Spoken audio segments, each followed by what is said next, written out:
Hey everybody, Funky Professor here, showing off my semi-automatic upgradable farm designed specifically for survival Minecraft. Now the idea behind this farm is that it's going to progress with you as you progress through survival mode. So you're going to start off with this first design here, and then you're going to upgrade it to this second design here to get some more capacity, and then finally finish it off with this third design here, adding all the bells and whistles. So I'm going to show you exactly how these designs work and how to build them on this episode of Funky Machines. Alright, so here is the first farm design that I've come up with. Now this is perfect for early game survival Minecraft, as it's pretty much the bare minimum you need for a semi-automatic farm. Now this has a capacity of 91 spots to plant your crops on, so I've just got wheat planted here, and the way that it's designed is there's a dispenser in the back. When you hit the button that's on top of that, the water is going to come out and pop up all of the wheat, and then it's going to go into this stream right here, and then when you turn off the water, all of the crops from this stream are going to move over onto this hopper right here. The hopper right here is then going to, of course, put them in this chest, and I've got these seeds and wheat set up right there. So I'm just going to give you a quick demonstration. So let's just go ahead and walk over and press the button right here. So as you can see, all of the items are popping up and going down into our stream. Now some of the items are going to get stuck around the edge, but as you go and replant the farm, you can replant everything from around the edges, so you'll pick everything up as you go.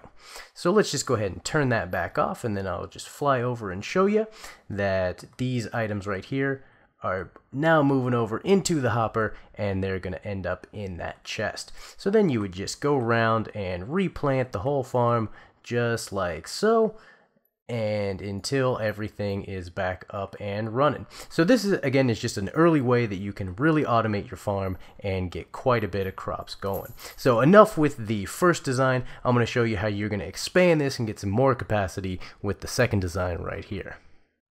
Okay, so once you've progressed a little bit in the survival game, you decide that you need a little more capacity, you can go ahead and upgrade to this design right here. Now essentially what I've done is I've just built a first farm on this side right here, so it's doubling your capacity. You're going to go from 91 spots that you can plant on to 182. So again, it's just a lot of crops that you're going to be able to have early on. Now this is an upgrade that you can make pretty early on, as really the only significant item that you need is another dispenser. You're just going to need a lot of space to put in everything over here, but the way that the water streams work out at the bottom here, you can still just use one hopper and one chest. So as you can see here, this chest is going to be getting seeds, wheat, carrots, and potatoes.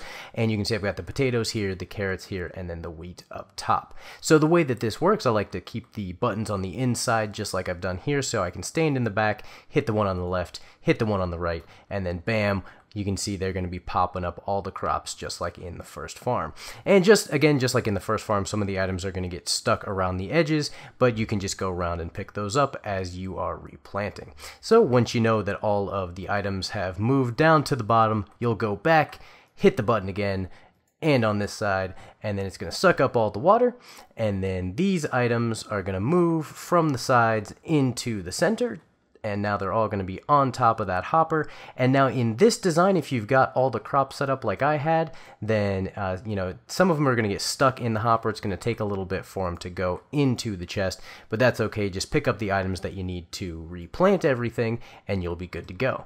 So this is a lot of capacity for a farm that you can get early on. Again, you can upgrade it early on, but now I'm going to show you the third part that adds a lot of bells and whistles and really flesh this thing out.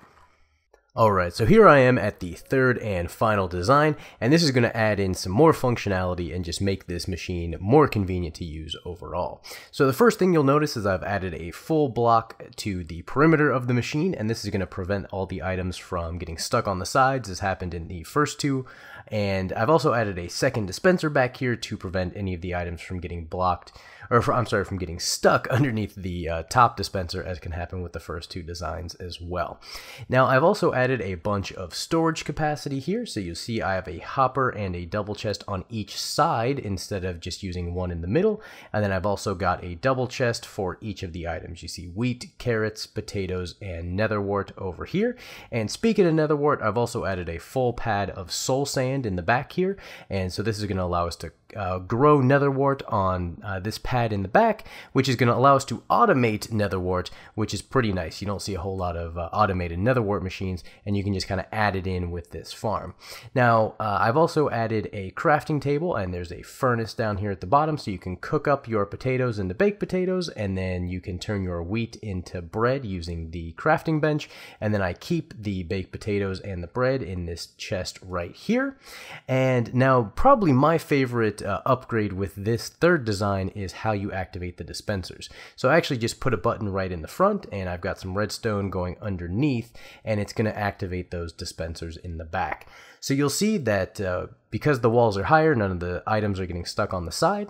Now with the soul sand in the back, the items do move a little slower going across that soul sand, so it's going to take a little while for the netherwort to get down as compared to the other side, but that's okay. Just be sure that if you are going to add netherwort to the farm, always put the soul sand in the back, closest to the dispensers, because if you have them up front, and let's say you had potatoes in the back there, then the potatoes are going to have to go over the soul sand, and then it's going to slow it down getting to the front. So just always put your soul sand in the back. So all the items have moved down now, so I'm going to press the button again, and it's going to turn off all that water, and the water is now going to move all the items into the hoppers over here and go into their respective chests. So then we can just go into the chests, grab the items that we need, and go around the perimeter and replant just like we did with the other two farms. So that does it for the third farm, and I'm going to go ahead and close out this video. So be sure to check out part 2 of this episode to get the full tutorial. Just click on the link in the description or at the end of this video.